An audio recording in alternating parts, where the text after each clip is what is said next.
Utie oha extra punk Needs FM.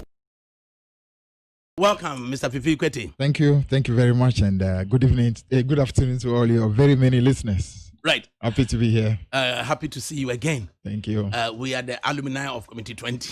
Absolutely. Before we present to you our request for answers, your general observation of what's happening in the country. I would say, ruling an African country is always going to be very difficult because the challenges are many, and therefore across the political divide, I think everybody must appreciate that it's a difficult job. And we have been on this journey now from 1993. Now we are in the year 2020.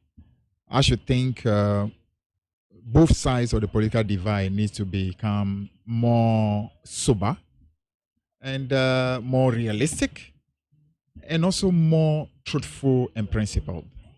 And somehow, I think those have been missing. We have not been as realistic as we ought to be. We have not really taken time to soberly look upon the real situation of our country. Above all, I think the level of credibility and truthfulness has to go up much, much higher. And do we have an idea how it has come about? To be honest with you,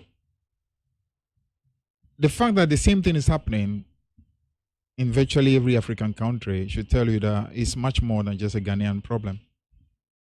I think it's a very deep-rooted African problem. And sometimes we Africans don't like to really face up to those realities. But the fact that we've been practicing something in Ghana, others have not been practicing that as long as us. But if you go into those countries, you are seeing very similar situations.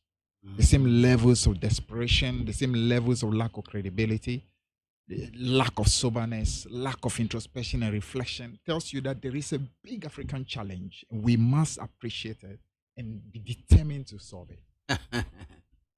Suggestive of the fact that we must have been misled by those who colonized us? Let's say it this way. I think any suggestion that people have misled you is an indictment on yourself.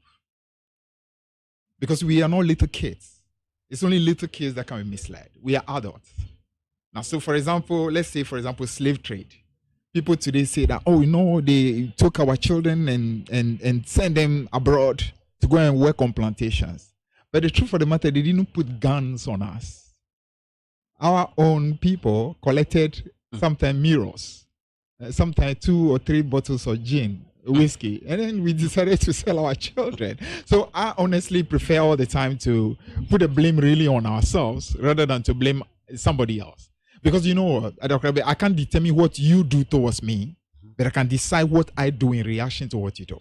So let's say, for example, if you are my friend and I trust you, and you decide to deliberately mislead me, it is my responsibility to be up and doing and say, I'm not going to allow myself to be misled.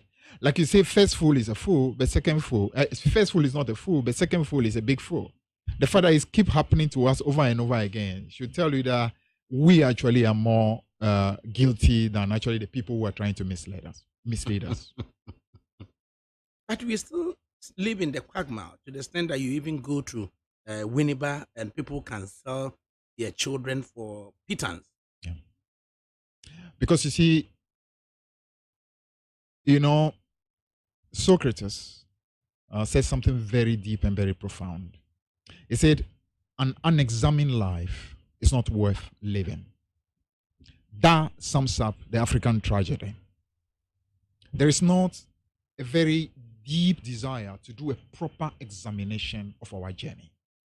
And naturally, if you don't want to do an examination of your journey, you keep repeating the same mistakes over and over and over. Why? Because you haven't taken time to learn your journey well. And that really is our problem.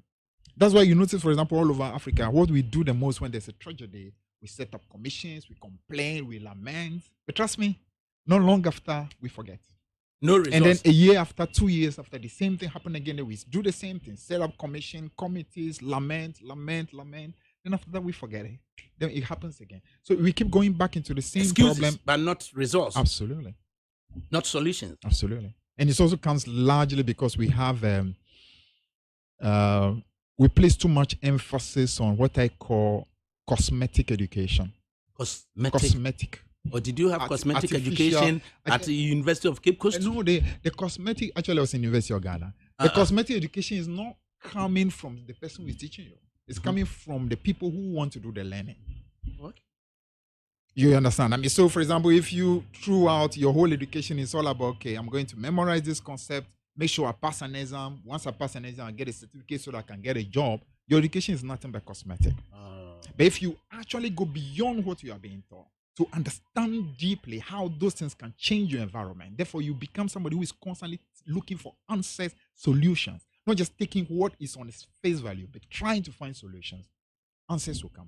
How are we supposed to espouse the principles you talk about when we have been lying since our birth onto this earth? No societies had perfect human beings.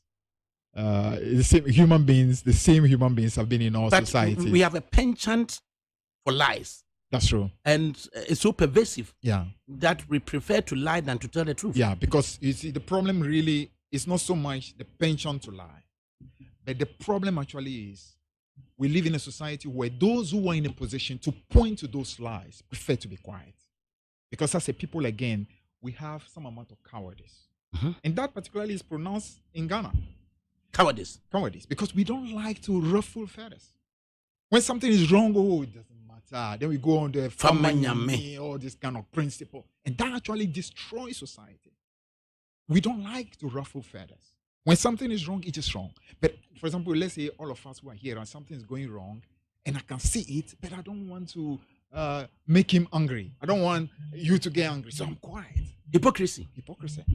That's why we need to encourage a society where we can have what I call people who are, in American word, we call them obstructors. People who obstruct things, who can disrupt things a little bit. Needs FM.